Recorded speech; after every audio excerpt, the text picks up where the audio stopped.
My next guest is going to be taking on Joe Solecki coming up here, UFC 302, June 1st. It is right around the corner. It is Grant Dawson back here on the program. Grant, how are you? I'm good, man. It's good to be back on the show. It's good to talk to you, man. Right amount of time off, or are you hoping to get in there a little bit sooner? I started asking for a fight as soon as I got cleared by the doctors from my last fight. I took a couple of weeks off. I took the time that the doctors and the PI suggested that I take off. And then I got right back into the gym, and I wanted to fight, and it just kind of, I feel like every time we talk, every time we have this conversation, it's always, hey, you had a lot of time off. Was this by your choice?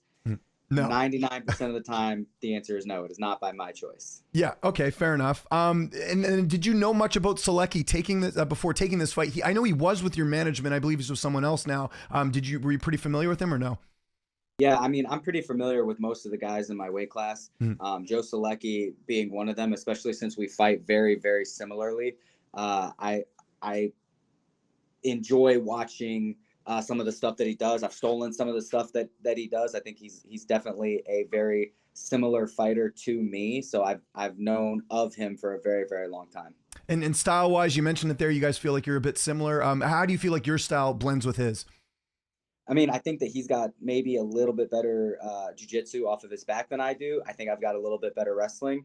And I personally think I got a little bit better striking as well. But, you know, with the amount of high-level grappling that both of us are, I doubt we'll be seeing much of a striking match. Yeah, I would agree with that. Training camp, I always love seeing the photos on Facebook. I mean, you guys have the all-star team and American Top Team as far as the lightweight division, some of the names that are in there. We see them on there all the time. Is there maybe some guys you work with a little bit more than others? Who has been helping you for this camp?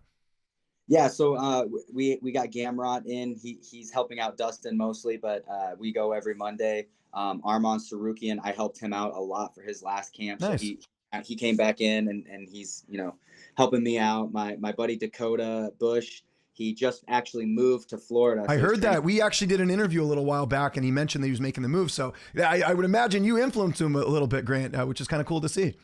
Yeah, I've definitely been harping on him to move down here, and it's definitely selfish. Yeah. Dakota's a really, really good training partner, and he's a really, really he's not a unique style, but he's somebody that it's hard to find like good training partners for, because he's got really good cardio and he's got really, really good top pressure. So anytime that you're fighting a wrestler with really good riding ability, having Dakota in there is such a plus. So brought him down. He's bringing the family down. He lives here now, so that's always been good.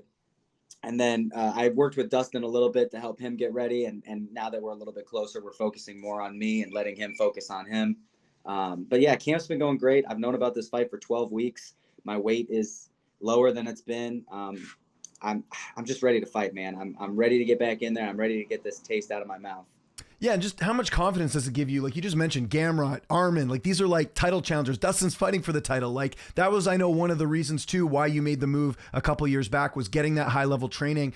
Just how much more prepared do you feel going into fights? Just it almost like the training camp's harder than the fight itself.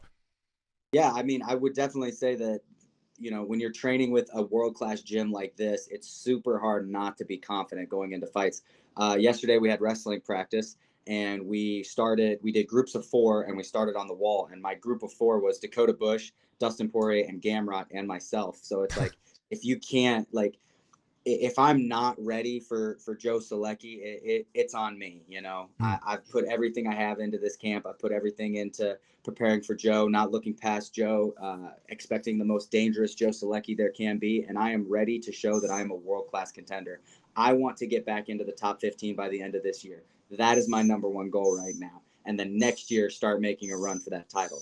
Absolutely. To do that, I got to finish Joe Solecki, and I've got to get another big win by the end of this year. Yeah, well said, well said. How's Poirier looking in camp? Because you know what I think is so unique about this is that, a lot of things I think are in Dustin's favor. Like Dustin's, he's a big underdog in this fight. He wasn't really supposed to get this shot, because of timing and everything else. I mean, full credit for him getting the win over Saint Denis, but they could have given Justin Gaethje and not done the BMF, right? There's that as well. And Islam's got to come over here, right? It's not like Poirier has to go to Abu Dhabi or anything. It's sort of a stateside fight here for Dustin. With all that said, what are you thinking about Dustin going into this fight with Islam as a big underdog? Man, I get why he's the underdog. I'm a realist. I understand it. If I was an odds maker, I would make him the underdog as well. You have to, given what Islam Makhachev has done. However, if there is anybody that can beat Islam Makhachev, I think it's Dustin Poirier. I'm telling you, this guy hits so incredibly hard. He has such incredible cardio, and he is nasty on the feet. He's got a very dangerous guillotine. If Islam comes into this fight thinking that he's just going to run through Dustin, he's going to be waking up on the mat. Not to mention, there is something that is so dangerous about fighting somebody that has nothing to lose and everything to gain. I dealt with that in my last fight. Bobby Green fought me. He had nothing to lose, everything to gain, and he came out on top. Congratulations to him. I think we're going to see another scenario with that when it comes to Dustin Poirier. Love the confidence. That's great. Are you working with, for your weight cut, are you working with Tyler Minton again? I always remember sometimes you work with him, sometimes you don't. Is he going to be your guy for this camp? Eric Pena is my guy. Okay. I've used Eric for my last 3. Oh, gotcha. Okay. It is my last 3. I've used Okay. Eric, and I absolutely love working with him. Tyler is a phenomenal nutritionist, and he absolutely knows what he's talking about. It's just that he's getting so famous and so popular. Yeah. He's working with I think he's even working with the NFL right now. Oh, really? So, good for him. Yeah. I just needed somebody that could focus a little bit more on just me, to be selfish. And me and Tyler sat down and talked about it. He's still a very good friend of mine. I talked to him a couple of weeks ago. Great dude. No hard feelings at all between either of us. It's just I needed somebody that could give me respond to me in 10 seconds. I'm the type of guy during a weight cut, if I don't get like an immediate text back to know, hey, is this okay? Here's my weight. I get kind of antsy. So. Okay, fair enough. Now let me take a guess here for your corner. Mike Brown, Thiago Moises, anyone else? Dakota Bush? We got Mike Brown, Thiago Alves, and Dakota Bush. Okay. Moises is actually fighting 2 weeks after me. That's right. And, yeah. Moises lives in Brazil now. He's training in Brazil. He lives in Brazil, so I don't get to see him as much. And I think it's just better to have somebody that's been in the camp with you the entire time. So did he permanently move back then? He's not at ATT anymore? It's not that he's not at ATT. He's lives in Brazil. He trains in Brazil. And then like the last couple of weeks of his camp, he comes to ATT to work with Fahumpa and all of the guys. I don't know what's going on, but it seems like he's really happy there. It seems like his wife, who is such a sweetheart, seems like she's missed her family quite a bit. And they seem happy in Brazil. And I got to tell you, what is this life? What is this sport if you're not happy? So absolutely. I'm super happy for him, yeah. And it's nice to have one less guy smashing my face. Right, that too. Yeah. Exactly. So you mentioned it there, Grant. You got to finish this fight. How's this one playing out coming up here on June 1st? Yeah, I've got a couple of surprises in the bag, but I don't think that there's anything super unseen in this. I think that, strangely enough, I think Jared Gordon kind of exposed Joe Solecki a little bit, whereas if I can get on top, I don't think he's going to work super hard to try to get up. I think he's going to try to play guard. And I do really, really well with those sport jiu-jitsu type of guys. I fought a guy named Leonardo Santos, who I know it's an MMA fight. It changes, but he was a very, very, very high level jiu-jitsu guy with a lot of wins over the who's who of jiu-jitsu. And when I got on top of him, he really couldn't do a whole lot to me. So I think it's going to be very similar with Joe Solecki. I think it's going to be competitive grappling match in the first minute. And then once I end up getting on top, I think he's going to see that there's levels to MMA, and my MMA grappling is quite ahead of his. Remind me, you have a few fights left in your contract, right? I feel like you re-upped with the UFC a couple fights ago, right? Yeah, I re-upped with the UFC for my Bobby Green fight. Oh, gotcha. Okay. It's actually funny. I made more money losing to Bobby Green than I did beating Demir before that. So there you go. Hey, I lost the fight, but everything all worked out. I have a wife that loves me. It's all good. Yeah. We're a couple weeks removed, obviously, from UFC 300. I know we said 301, but I got to ask, because it's your division, Max Holloway knocking out Justin Gaethje. How cool was that?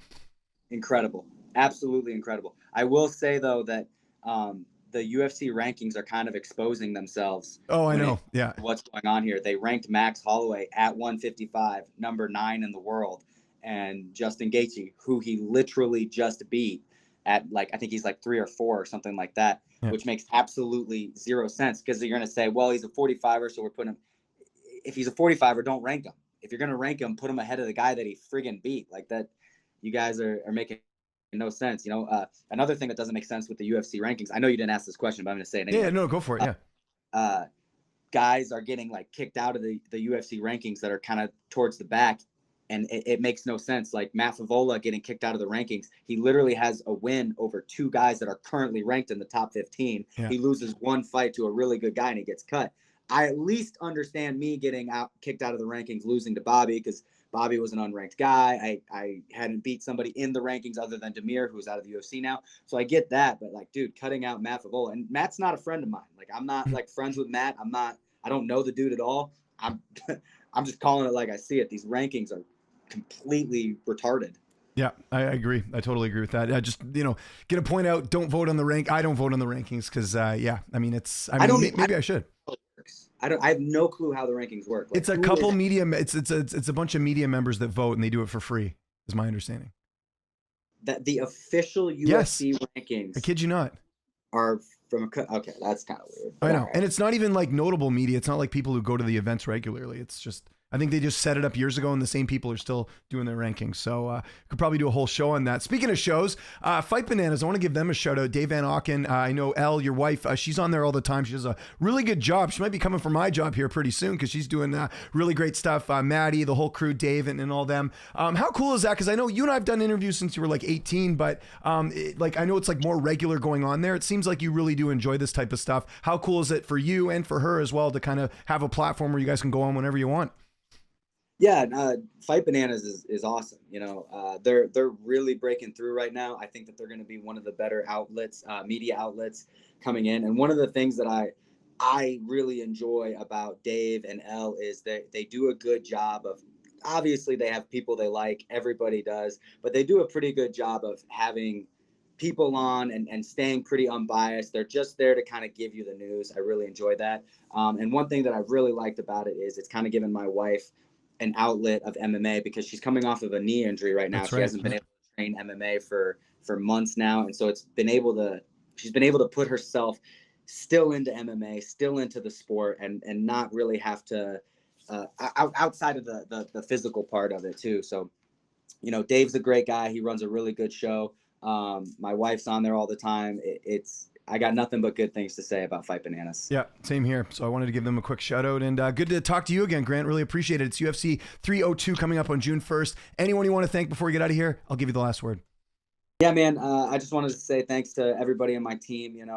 There's been a lot of really hard work and a lot of hours put in with guys that don't have to help me, but choose to come in and help me. So I really appreciate my team. I really appreciate my coaches and everybody that's been doing it. And I wanted to say, James, I really appreciate you. You were one of the first people to ever give me an interview before I was in the UFC, before I think I was even a professional fighter. So thank you for always getting me every fight.